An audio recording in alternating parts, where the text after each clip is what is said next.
تین انسان کے نفس کی کیفیتوں کا ذکر آیا ہے قرآن مجید میں۔ ایک نفس امارہ سورہ یوسف میں، ایک نفس لوامہ سورہ قیامت میں، اور ایک نفس مطمئنہ سورۃ الفجر میں، یعنی یہاں پر یہ تین کیفیتیں ہوتی ہیں انسان کے نفس کی۔ انسان کے جو بھی آپ اس کا نام نفس سے معنی کریں، میں، میری ذات، میری روح، میرا ضمیر، میرا باطن، کچھ بھی معنی کرے، بات سمجھے گا مراد کیا اس سے۔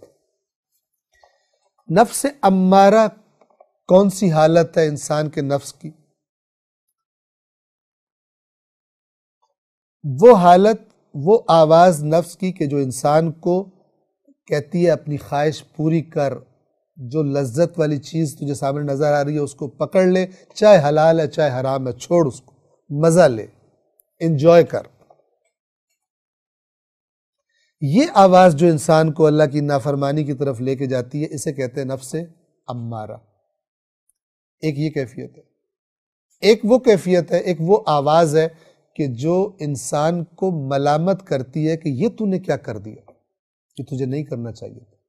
یہ بھی انسان کے اندر کی آواز ہے، اسے کہتے ہیں نفس لوامہ۔ نفس مطمئنہ کون سی حالت ہے انسانی نفس کی؟ کہ جو حالت اطمینان پر پہنچ چکا ہے۔ کیسے پہنچا ہے؟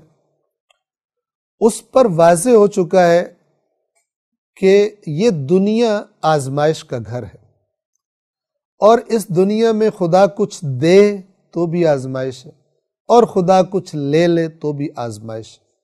لہذا دونوں حالتوں میں اللہ کا شکر گزار ہے۔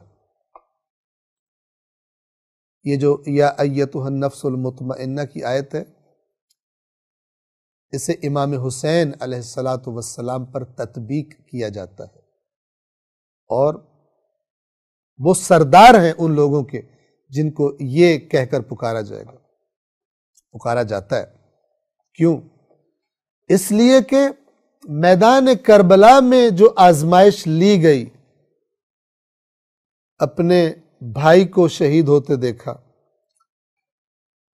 بھائیوں کو، اپنے بچوں کو، جوان بچوں کو، کم سن 6 ماہ کے بچے کو اپنے ہاتھوں پر تڑپتے ہوئے دیکھا، لیکن اللہ سے کوئی شکوہ نہیں کیا کہ یا اللہ جو میرے ساتھ ہو رہا ہے وہ نہیں ہونا چاہیے تھا۔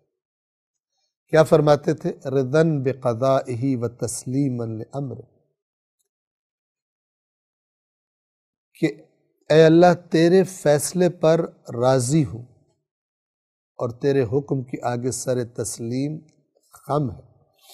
تیرا حکم تھا دین کی حفاظت، امر بالمعروف نہی عن المنکر، فاسق کو برداشت نہ کرنا امت کے سر پر۔ تیرا حکم تھا، تیرے حکم کے آگے حسین تسلیم ہوا۔ اب حسین کے ساتھ جو بھی ہو حسین راضی ہے۔ سمجھیں اس کو۔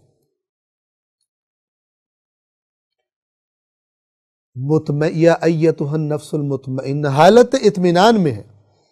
یہ ضرور ہے کہ اگر بچہ آنکھوں کے سامنے شہید ہوگا، آنکھوں سے آنسو آئیں گے، گریہ ہوگا، لیکن اللہ سے ناراضگی کا شائبہ بھی نہیں ہے۔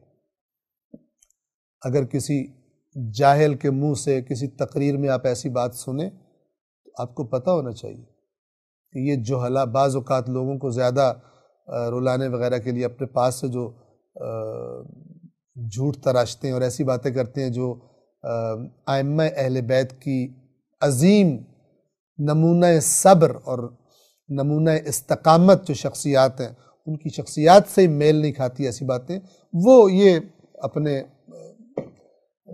اپنے مسائل کی وجہ سے ان کو اضافہ کرنا پڑتا ہے۔ ائمہ پاک ہیں ان چیزوں سے، ائمہ تو ان صفات کے حامل ہیں جو قرآن نے بتائی ہیں۔ تو امام حسین مطمئن ہے، وہ گریہ کرنا اور دل کا بھر آنا اور تڑپنا وہ تو کمال انسان ہے، وہ تو انسانی صفات ہے کہ جو اللہ تعالیٰ نے رکھی ہیں، اور اگر وہ نہ ہو تو آزمائش کیسی؟ اگر تڑپے نہ، مثلا بی بی زینب سلام اللہ علیہ اگر دیکھتی ہیں کہ امام حسین کی گردن پہ چھری چل رہی ہے، اگر ان کو یہ چھری اپنے دل پر چلتی محسوس نہ ہو تو آزمائش کیسے؟ اگر پیاس محسوس نہ ہو، اگر بھوک محسوس نہ ہو، تو یہ ساری کی ساری یہ شدید ترین آزمائشیں اور تکلیفیں یہ گزر رہے ہیں، اور جو ظاہری اثرات ہونے وہ ہو رہے ہیں، لیکن دل میں خدا سے کوئی ناراضگی ہے؟ ہرگز نہیں۔ بس نفس مطمئنہ وہ ہے کہ جو دنیا کی حقیقت جو اللہ نے سمجھائی ہے اس کو سمجھ چکا ہے۔ اس دنیا میں مصیبتیں بھی آنی ہیں اور خوشیاں بھی آنی ہیں، دونوں آزمائشیں، دونوں میں ہوشیار رہتا ہے کہ کہیں میں خوشیوں میں غافل نہ ہو کر اللہ سے دور نہ ہو جاؤں۔ وہ سمجھتا ہے ہر چیز اللہ کی طرف سے ہے، لہٰذا اللہ کے ساتھ اپنا رابطہ قوی رکھتا ہے۔ دنیا آزمائش کا گھر ہے، میری آزمائشیں ہونی ہیں، لہٰذا دنیا میں مکمل سکون ڈھونڈتا ہی نہیں ہے۔ اسے پتہ چل چکا ہے کہ اصل سکون اللہ کے پاس ہے آخرت میں، یہ دنیا دائمی سکون کے لیے اللہ نے بنائی نہیں ہے۔ ادھر تو جس کے پاس سب کچھ ہے اس کو بھی آئے دن کوئی نہ کوئی ٹینشن ہوتی رہتی ہے، لہٰذا وہ اپنے اللہ کے ساتھ اس رابطے اور اس کائنات کی حقیقت سمجھنے کے بعد حالت اطمینان میں ہوتا ہے۔ اطمینان میں کیوں ہے؟ اس لیے کہ اپنے رب کی نافرمانی سے بچتا ہے، دونوں حالتوں میں، چاہے خوشی کی حالت ہو چاہے غم کی حالت میں ہو۔ اس کیفیت میں جب انسان اپنے آپ کو پہنچا لیتا ہے اور اس کیفیت میں جب اس کی جان نکلتی ہے، اسے کہا جاتا ہے یا ایتھا النفس المطمئنہ ارجعی الی ربک، اپنے رب کے پاس لوٹ آ، تیرا امتحان ختم ہو گیا۔ راضیۃ مرضیہ، تو اس سے راضی اور تیرا رب تجھ سے راضی۔ فادخلی فی عبادی وادخلی جنتی، تو میرے بندوں میں داخل ہو جا اور میری جنت میں داخل ہو جا۔ ایک نقطہ اور اضافہ کر کے میں بات کو تمام کروں، یہ جو 3 کیفیات ہیں، اگر وہ پہلی والی کیفیت چھا جائے، نفس امارہ والی، سمجھ لے کام خراب ہے، چاہے اوپر سے جتنے اسلام اور میں فلان مسلک کا ہوں اور میں اتنا بڑا مومن ہوں اور میں تو یہ کام بہت زیادہ کرتا ہوں، میں تو یوں ہو جائے گا، یہ سب فراڈ ہے۔ اگر نفس امارہ والی کیفیت غالب ہے اور اس کی میں زندگی گزر رہی ہے، گناہوں کا غلبہ ہے، اللہ کی نافرمانیوں کا غلبہ ہے۔ اگر نفس لوامہ کا غلبہ ہے، اس کا مطلب ہے گناہوں سے رکنے والی کیفیت ہے۔ نفس امارہ کی اتنی ابھی آپ نے پرورش نہیں کی کہ وہ نفس لوامہ کی بات کمزور کر دے۔ نفس لوامہ اگر طاقتور ہے، اس کا مطلب ہے ترقی کی طرف چل رہے ہیں، پستی سے نکل رہے ہیں، اور یہ نفس لوامہ کی شدت ہی آہستہ آہستہ انسان کو نفس مطمئنہ کی طرف لے کر جاتی ہے۔ جو بہترین حالت ہے انسان کی دنیا میں وہ نفس مطمئنہ